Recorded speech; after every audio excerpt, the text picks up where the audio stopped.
Flowering plant, जो कि बहुत ही इंपॉर्टेंट है। तो आपको आज का टॉपिक यहाँ देख रहे होंगे आप लोग, उभय मिश्रण और आसन्न जनन, जो कि बहुत इंपॉर्टेंट है हर साल। ये दो है, यहाँ हमने दो टॉपिक बताया है, इसका 5 टॉपिक है, जो कि 5 टॉपिक से एक क्वेश्चन जो रहेगा वो हमेशा आता है। 5 टॉपिक आप लोग क्लियर कर लेंगे, 2 नंबर या 3 नंबर आपको दिलाकर ही जाएगा ये क्वेश्चन। अगर आपको विश्वास नहीं है तो आप लोग 2, 3, 4 साल का पिछला पेपर उठाकर देख लीजिएगा। इसमें से जो 5 आपको टॉपिक क्लियर करवाने वाले हैं, उसमें से एक ना एक क्वेश्चन जरूर एग्जाम में पूछा गया है। तो इसलिए आप लोग को कहीं भी वीडियो को स्किप नहीं करना है। और हाँ, अगर आप चैनल पर नए हैं तो चैनल को सब्सक्राइब कर लें, साथ में बेल आइकन को प्रेस कर लें, जिससे आप सभी को सारे नए वीडियो के नोटिफिकेशन सबसे पहले मिलते रहे। तो ध्यान से बच्चों यहाँ देखेंगे, उभय मिश्रण क्या है और आसन्न जनन। यहाँ हमने डाल भी दिया है कि वेरी इंपॉर्टेंट क्वेश्चन। आप लोग नोट्स कॉपी बनाते चल रहे हैं कि नहीं, कमेंट्स बॉक्स में कमेंट करना ना भूलें। जैसा कि आपको पता है कि हमेशा कहते हैं कि आप लोग नोट्स कॉपी अपना रेडी रखें, एग्जाम टाइम में वही नोट्स कॉपी आपकी हेल्प करेगी। अब देखिए, आइए बिना टाइम को वेस्ट किए बच्चे यहाँ हम देखेंगे टॉपिक अपना उभय मिश्रण, जिसे एपोमिक्सिस कहते हैं। यहाँ देख सकते हैं आप लोग, देखिए इसका जो डिफिनेशन होगा बहुत ही इजी है, बस आपको समझना है। यहाँ देखिए, समानता लैंगिक जनन की क्रिया में युग्मक संलयन। अब देखिए यहाँ इसका 2 डिफिनेशन यहाँ देख सकते हैं। संलयन को निषेचन कह सकते हैं। तो यहाँ हो गया युग्मक संलयन या निषेचन होता है, जिसमें युग्मनज, जिसे आप लोग इंग्लिश में क्या कहते हैं, जाइगोट कहते हैं, का निर्माण होता है। इस क्रिया में नर युग्मक आई मीन फीमेल गैमेट तथा मादा युग्मक आई मीन फीमेल गैमेट या था मेल गैमेट या है फीमेल गैमेट का संयोजन होता है, अतः इसे उभय मिश्रण कहते हैं। क्या कहते हैं, उभय मिश्रण। तो आप लोगों ने यहाँ डिफिनेशन देखा, बहुत ही इजी है, जो कि आपका 1 मार्क्स 2 मार्क्स का ये क्वेश्चन जरूर आता है। हम आपको बताएंगे कि आपको कितनी कॉपी में लिखना है कि आपको पूरा फुल मार्क्स मिले, किस तरीके से लिखना है, आपको कितने मार्क्स के क्वेश्चन आते हैं, सारे आपको इसमें लिखने वाले हैं। तो यहाँ देखें, उभय मिश्रण का डिफिनेशन एक बार फिर से आप लोग रिवाइज कर लेंगे। देखिए कि अगर हम उभय लिंगी और आसन्न जनन की बात कहें तो ये आवृत्ति बीजी पौधों में होने वाले जन्म का ये क्रिया है। तो इतना ध्यान रखेंगे कि ये आवृत्ति बीजी जन्म की क्रिया हम आपको क्लियर करा रहे हैं। इस वीडियो में हम आपको 1 और 2 टॉपिक क्लियर कराएंगे। नेक्स्ट वीडियो में हम इसका जो नेक्स्ट है बहुभूरता है, ये सब जो टॉपिक है वो क्लियर हम करवा देंगे। तो कहीं भी आप लोग वीडियो को स्किप नहीं करेंगे। और हाँ, अगर नए हैं तो वीडियो को देखते रहने के लिए चैनल को सब्सक्राइब कर लेना है आपको, तो साथ में बेल आइकन को प्रेस कर लें, जिससे आप सभी को सारे वीडियो के नोटिफिकेशन सबसे पहले मिलते रहे। तो यहाँ देख सकते हैं आपका हो गया उभय मिश्रण। तो आप इसमें कह सकते हैं कि समांतर लैंगिक जनन की क्रिया में निषेचन होता है, जिसमें युग्मनज का निर्माण होता है। इस क्रिया में नर युग्मक और मादा युग्मक का क्या होता है, युग्मक का संयोजन होता है, अतः इसे उभय मिश्रण कहते हैं। आई होप इतना आपका क्लियर हो गया होगा। फिर बच्चों यहाँ ध्यान दें, आसन्न जनन, यहाँ देख सकते हैं बहुत ही इंपॉर्टेंट है, यहाँ ध्यान देंगे आप लोग इस टॉपिक को। देखें, एपोमिक्सिस जिसे कहते हैं, कभी भी इंग्लिश पूछ लेते हैं। तो यहाँ देखें, कभी कभी पादप के जीवन चक्र में लैंगिक जनन या युग्मक संलयन या अर्धसूत्री विभाजन नहीं होता।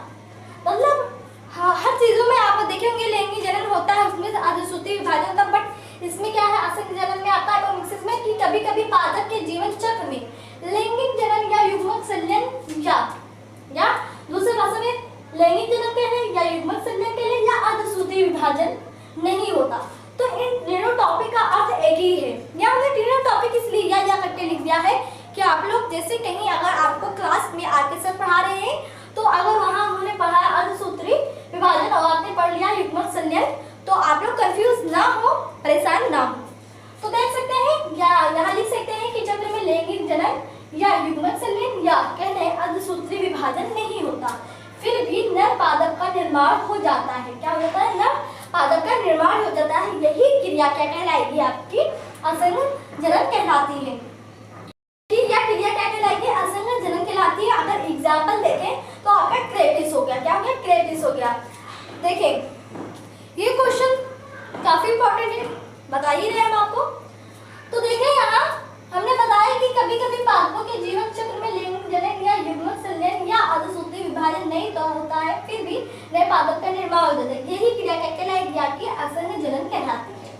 जिसमें खोजा गया था वो क्या था, क्रेपिस। क्रेपिस में क्या होता है, असंग जनन की क्रिया पाई जाती है इसमें। और यहाँ ध्यान देंगे बच्चों, आप लोग ध्यान दें, यहाँ ये बहुत इंपॉर्टेंट क्वेश्चन है आपका, नीट में भी ये क्वेश्चन अक्सर पूछा जाता है कि इसकी खोज जो है किसने की, असंग जनन की खोज किसने की। तो यहाँ देख सकते हैं असंग जनन की खोज विंकलर ने कितने उसमें की थी, 1908 में की थी। तो इसे इतना ध्यान रखेंगे आप लोग। देखिए इसका 5 टॉपिक है, हमने यहाँ आपको 2 टॉपिक क्लियर ही करवा दिया है। और हाँ ध्यान दें, ये आपको अगर नोट्स बना रहे हैं तो जैसे हम 1 2 आपको टॉपिक वाइज बताते चल रहे हैं, आपको एकदम सीरियल से लिखना है, तभी आपको एकदम से कॉन्सेप्ट क्लियर हो जाएगा और याद हो जाएगा। आप अगर एग्जाम टाइम में आंखें बंद करेंगे कि हाँ फर्स्ट टॉपिक हमारा था उभय मिश्रण, तो इसमें ये हो रहा था, असंग जनन था, ये हो रहा। अगर आप गड़बड़ी टाइप से लिखेंगे, गड़बड़ शड़बड़ मतलब एक पेज में था तो दूसरा उधर कहीं और लिख लिया, तो ऐसे नहीं आप लोग को क्लियर होगा, ना ही आपका कॉन्सेप्ट क्लियर होगा और याद भी नहीं होगा आप लोग को। समझ रहे हैं? तो हो गया आपका असंग जनन, एपोमिक्सिस।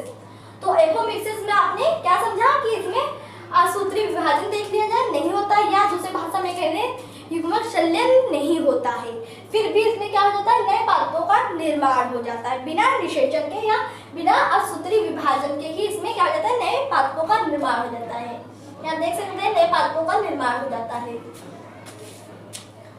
यह क्रिया क्या कहलाएगी, असंग जनन कहलाते हैं, जैसा कि आपने लोगों ने देखा क्रेपिस, और जो कि ये भी बहुत टॉपिक इंपॉर्टेंट है, यहाँ ध्यान से इसे देखेंगे। मार्कर नहीं चला, आई होप इसमें खत्म हो गया है। देखिए इसकी खोज विंकलर ने की थी, 1908 में की थी। तो आपने ये देखा और प्लस आपने देखा उभय मिश्रण क्या है, असंग जनन क्या है, ये दोनों टॉपिक आपकी क्लियर हो चुकी है। ये क्वेश्चंस आपका ऐसा करके पूछ लेता है कि असंग जनन क्या है, उसका एक एग्जाम्पल देते हुए आप लोग बताएं, तो उसका डिफिनेशन ये हो जाएगा। एग्जाम्पल आप लोग यहाँ देख ही रहे होंगे कि क्रेपिस आपका एग्जाम्पल है, और ये टिक वाला ऑब्जेक्टिव में पूछ लेता है कि असंग जनन के खोजकर्ता कौन है, तो आपका ऑप्शन में दे देगा, पहला दे देगा विंकलर, दे देगा क्या देगा, विंकलर दे दिया, दूसरा दे दिया चार्ल्स, दे दिया क्या दे दिया, चार्ल्स, दूसरा तीसरा दे दिया आपका जैसे मान ले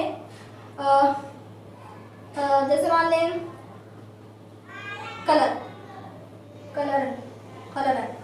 तो इसमें से अगर राइट आंसर देखा जाए कौन सा होगा, आपका विंकलर का हो गया। और यही दूसरा टॉपिक को क्वेश्चन ऐसे बनता है कि असंग जनन की खोज कब की गई थी, जैसे दे दिया गया आपका 1907 में दे दिया गया, 1909 में दे दिया गया, और 1908 में दे दिया गया। तो अब इसमें से कह ले तो कौन सी राइट आंसर होगी आपकी, लास्ट वाली राइट आंसर होगी। क्या होगी, लास्ट वाला राइट आंसर होगा। तो आप लोगों को इतना कॉन्सेप्ट क्लियर हो गया होगा। तो इसी तरह और वीडियो देखने के लिए चैनल को सब्सक्राइब कर लें, साथ में क्या करना है, बेल आइकन को प्रेस करना है आप लोगों को, जैसे आपको सारी नई वीडियो की नोटिफिकेशन सबसे पहले मिलती रही। आपको पता होगा इस आपका रिप्रोडक्शन ऑफ फ्लावरिंग प्लांट का जितना टॉपिक है हमने क्लियर करवा दिया है, बस 1 2 और टॉपिक है जिसे क्लियर कराना है, बाकी फिर आपका ये आपका रिप्रोडक्शन ऑफ फ्लावरिंग प्लांट क्या हो जाएगा, समाप्त हो जाएगा। तो आप लोग पिछली वीडियो भी जाकर देख लें, जैसे कि आप जानते हैं केमिस्ट्री का भी हम डालते हैं, तो केमिस्ट्री का भी आप लोग तैयारी अपनी कर सकते हैं। तो स्क्रीनशॉट्स आप लोग ले लें, और अगर वीडियो पसंद आए तो इस वीडियो को लाइक करना, शेयर करना ना भूलें अपने फ्रेंड्स में। और हाँ, आपका क्या डाउट है, क्या आपका कॉन्सेप्ट क्लियर नहीं हुआ है, क्या कैसे आपका कॉन्सेप्ट नहीं हुआ है, आपको कैसे कॉपी बनानी है, तो जो भी आपका कॉन्सेप्ट नहीं क्लियर हुआ है या डाउट है, अब मुझे तो आशा होगी कि आपका कॉन्सेप्ट तो क्लियर ही हो गया होगा, बट फिर भी आपका कहीं भी डाउट है तो आप कमेंट द्वारा पूछ सकते हैं। तब तक के लिए इतना ही। Thank for watching this video.